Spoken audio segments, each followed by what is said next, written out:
The 90s was a great time, wasn't it? Life was simpler, the music was better, and who can forget about the supercars? This decade is often hailed as the golden age of supercars, with countless petrolheads eager to back that claim. And today, we're unearthing 10 forgotten gems from this era that truly deserve a second look. BMW Nazca M12. Did you know that the legendary M1 of the late 70s wasn't the only supercar BMW ever made?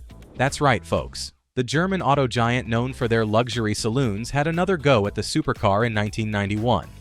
The Nazca M12 was the brainchild of then 26-year-old Fabrizio Giugiaro, son of legendary car designer Giorgetto Giugiaro, the founder of Italdesign. Fabrizio took inspiration from F1 cars and Group C endurance racers in designing the aerodynamic body, which stood just 3.6 feet off the ground and had an impressive drag coefficient of just 0.26. The almost 6-foot-wide body was 14 feet long and had silky, smooth body panels that helped it cut through the air like a hot knife through butter. The roof was made up of an incredibly crafted pane of see-through glass, and being a supercar, obviously, it had to have gull-wing doors. Power came from a mid-mounted 5-liter V12, putting out 300 horses, an equally exotic engine for one of the most exotic cars from BMW. Pair that with the incredibly lightweight body, and you've got a monster that could sprint to 60 in under 5 seconds, with a top speed nearing 200 miles per hour. Sadly, BMW never put the Nazca M12 into production, which is a massive missed opportunity in our books. But if you're lucky enough to get your hands on one of the 3 prototypes known to exist, expect to pay near $2 million for the privilege. Lotec C1000. Lotec. What's that? If you haven't heard of this obscure supercar, you're not alone. It's what happens when one of the world's richest oil tycoons joins forces with a race car manufacturer to build the fastest car in the world. The C1000 was touted to achieve an incredible 268 miles per hour when it was released back in 1995, a speed that would have outclassed its contemporaries from more well-known brands. And with a 0 to 62 time of just 3.2 seconds and 0 to 124 in 8 seconds were some other audacious claims by Lotec, which may sound incredible on paper but were never officially verified. Construction of this special car took 4 years, and from the outside, it looks truly incredible. The front is adorned with 4 unique headlights, and there's a dining table of a rear wing out back. And did we mention the butterfly doors? If you're confused by why the C1000 wears a Mercedes badge, it all has to do with the monstrous engine at the back. Lotec partnered with the German auto giant for a twin-turbocharged M117 V8 that churns out an incredible 1,000 horsepower, comfortably making it the most powerful production car of the era.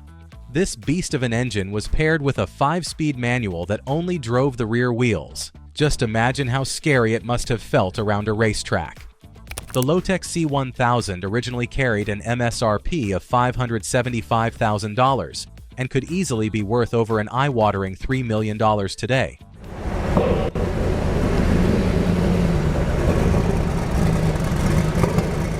Ruf CTR2.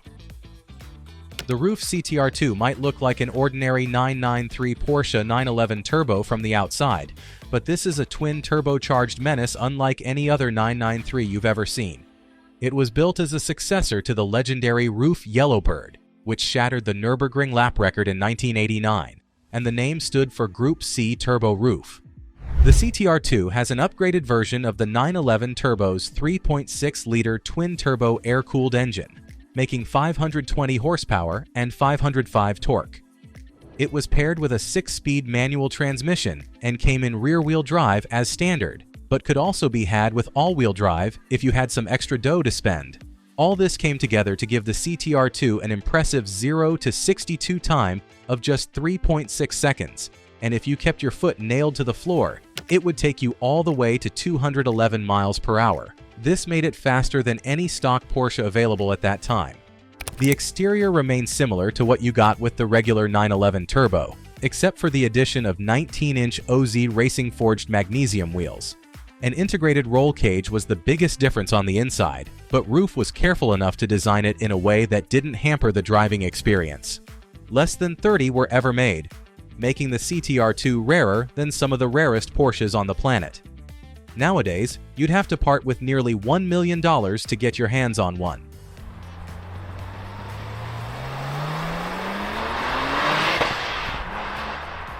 Nissan R390 GT1. Is the R35 GTR a supercar or not? Many people argue about this even today, despite the GTR being on sale for over a decade. But the 97 R390 GT1 is one Nissan that gearheads throughout the world agree is a thoroughbred supercar through and through. Only one road-legal R390 GT1 exists on Earth, and it was built as a homologation special for the R390 LMGT1 race car that would see immense success in the late 1990s. It was a mid-engine that shared the same twin-turbocharged 90-degree VRH35L V8 with its racing variant, putting out 550 horsepower compared to the 641 of its racing counterpart. The styling was also largely shared with the racing variant, minus the massive rear wing. Some are quick to point out the styling similarities between the R390 and the Jaguar XJR15, which makes sense considering that both cars were designed by TWR's Tony Southgate. Nissan initially offered to make more road-going versions of the R390 GT1 for $1 million a pop, but sadly, no one took them up on the offer. And considering that the only example ever made now resides at the Nissan Global headquarters, it's highly unlikely that it will ever come up for sale.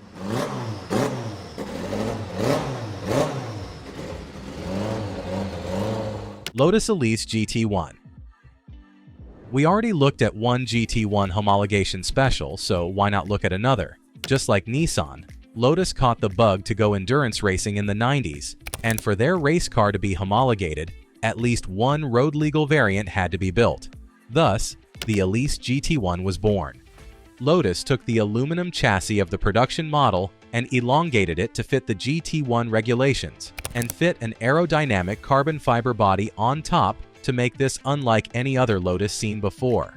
In fact, it starts to look like a 90s Hennessy Venom GT if you squint hard enough.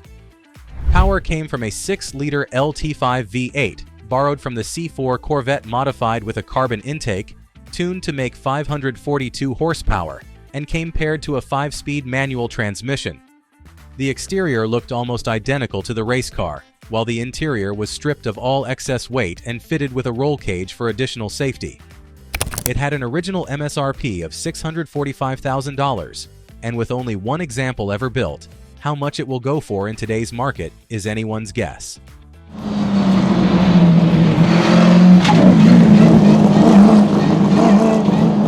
Ascari FGT.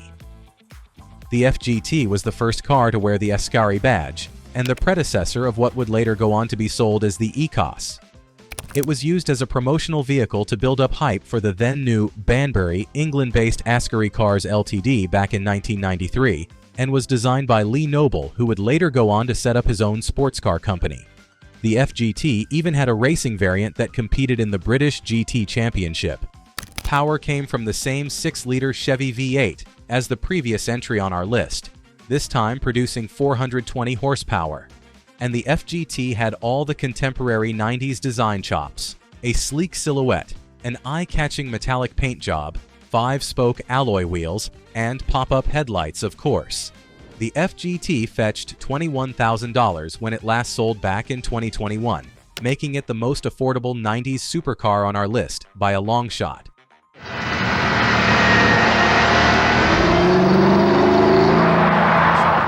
Lister Storm. Keeping up with the British theme, let us introduce you to another forgotten 90s supercar from the UK.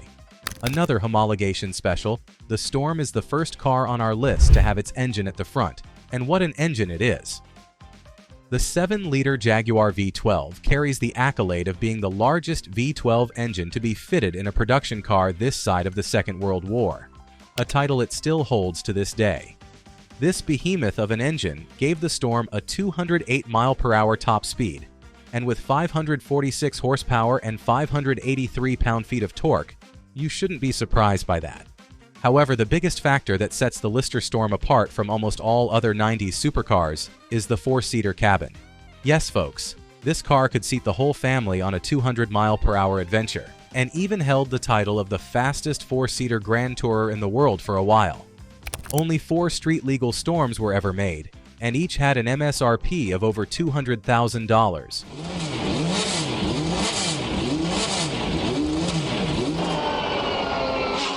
Bugatti EB110 Supersport. 4 turbochargers, 4 intercoolers, 12 cylinders, over 600 horsepower. No, we aren't talking about some modern-day hypercar. These are just a few of the monumental specs of the 3-decade-old EB110 Supersport, the car that brought Bugatti back from the dead. The EB110 might look like an outcast compared to the Bugattis we know today, but during its heyday, this was among the handful of cars that could stick it to the almighty McLaren F1. And the EB110 Supersport was among the first production cars to use carbon fiber components in its construction. Many consider the EB110 to be a car way ahead of its time too, and it's hard to disagree with that while looking at the sheer number of records this Bugatti set throughout its glory days. Not only was it the quickest production car of its time, taking just 3.2 seconds to hit 60, but its 221 mph top speed also made it the fastest production car in the world for a brief moment. It also held the record for being the fastest sports car to run on natural gas too, a unique accolade to say the least. While the exterior of the EB110 was penned by Marcello Gandini, then further improved by Gianpaolo Benedini, and controversial, was certainly eye-catching. The EB110 had massive cooling ducts on the front and rear, massive scissor doors, and a scaled-down version of the horseshoe grille that has become synonymous with the brand in recent times. Inside, the EB110 was one of the most luxurious cars of the era, which justified the $380,000 starting price. With only 30 being ever built, the price had increased tenfold in the years since, with one recently being sold for a record-breaking $3.1 million.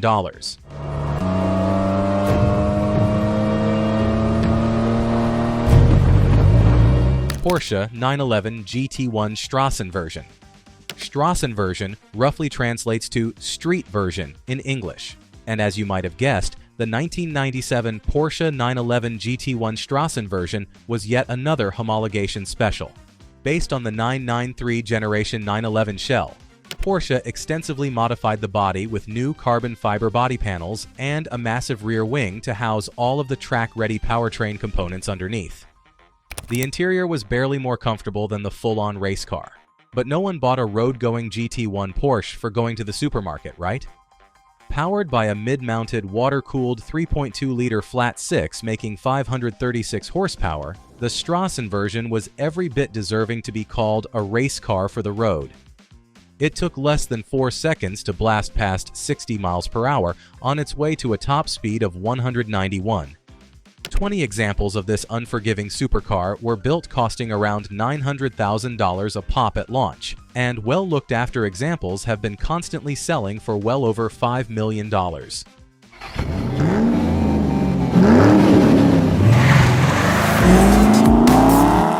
McLaren F1 GTR Longtail. Ask any gearhead what the best supercar of the 90s is, and it's highly likely that they'll answer back with McLaren F1. And when it comes to the McLaren F1, the GTR Longtail is its ultimate form.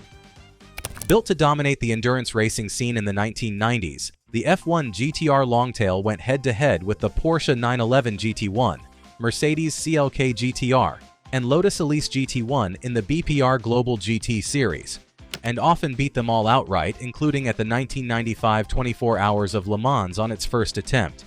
Powered by the naturally aspired 6-liter BMW S72 V12, making 600 horsepower and mated to a manual gearbox, the F1 GTR Longtail provided the ultimate driving experience for those who were lucky enough to swing open the butterfly doors, slide into the center-mounted driving seat, and take it for a spin. It was one of the most sophisticated cars of the era too, using magnesium and carbon fiber in the body construction and lining the engine compartment with gold for better heat dissipation. The Longtail took the regular F1 GTR and turned things up to 11 in the pursuit of aerodynamic downforce. Both the front and rear body panels were stretched, and a wider rear wing was added to the back.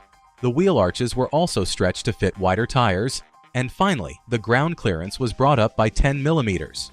Only 10 examples of this ultimate McLaren F1 were ever built, and if one of these were to go up for sale, it would comfortably become the most expensive car on this list.